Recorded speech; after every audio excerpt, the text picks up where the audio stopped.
Until recently, many believed that the promise of progress in the 21st century would enable us to move beyond the barbaric horrors of the past towards a better and brilliant future. Many believed that we could go about our comfortable lives and that evil will simply pass us by. It will not.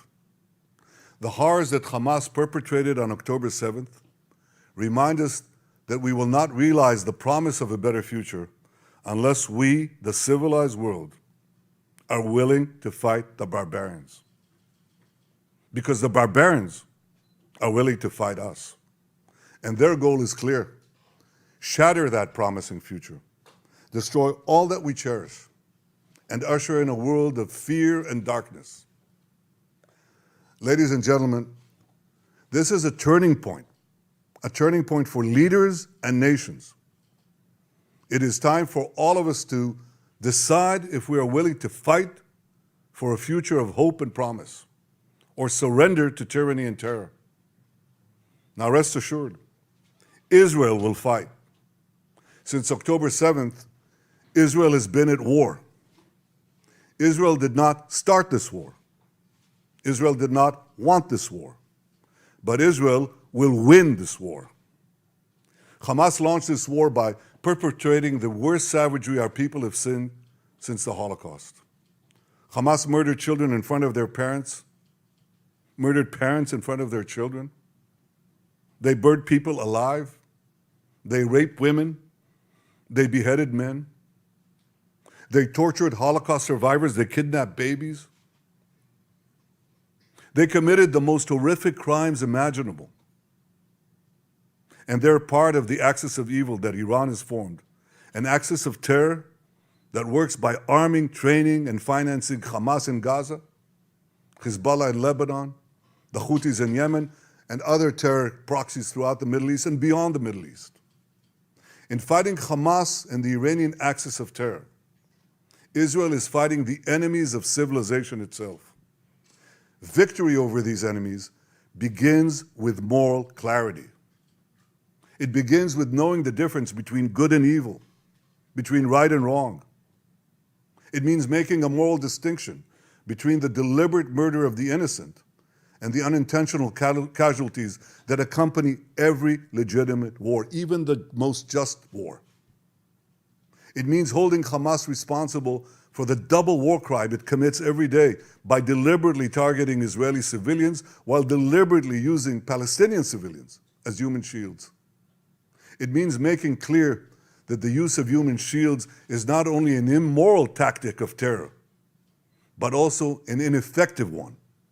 Because as long as Hamas's use of Palestinian human shields result in the international community blaming Israel, Hamas will continue to use it as a tool of terror, and so will others.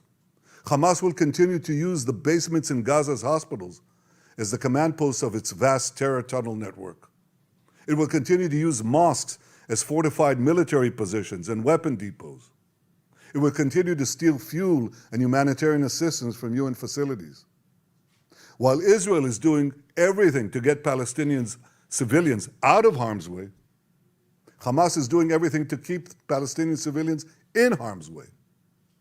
Israel urges Palestinian civilians to leave the areas of armed conflict, while Hamas prevents those civilians from leaving those areas at gunpoint. Hamas is also preventing foreign nationals from leaving Gaza altogether. And most despicably, Hamas is holding over 200 Israeli hostages, including 33 children, holding them, terrorizing them, keeping them as hostages. Every civilized nation should stand with Israel in demanding that these hostages be freed immediately and freed unconditionally. I want to make clear Israel's position regarding a ceasefire. Just as the United States would not agree to a ceasefire after the bombing of Pearl Harbor or after the terrorist attack of 9/11, Israel will not agree to a cessation of hostilities with Hamas after the horrific attacks of October 7th. Calls for a ceasefire are calls for Israel to surrender to Hamas, to surrender to terrorism, to surrender to barbarism. That will not happen. Ladies and gentlemen, the Bible says that there is a time for peace and a time for war. This is a time for war, a war for our common future. Today we draw a line between the forces of civilization and the forces of barbarism. It is a time for everyone to decide where they stand. Israel will stand against the forces of barbarism until victory. I hope and pray that civilized nations everywhere will back this fight, because Israel's fight is your fight. Because if Hamas and Iran's axis of evil win, you will be their next target. That's why Israel's victory will be your victory. But make no mistake, regardless of who stands with Israel, Israel will fight until this battle is won, and Israel will prevail. May God bless Israel, and may God bless all those who stand with Israel.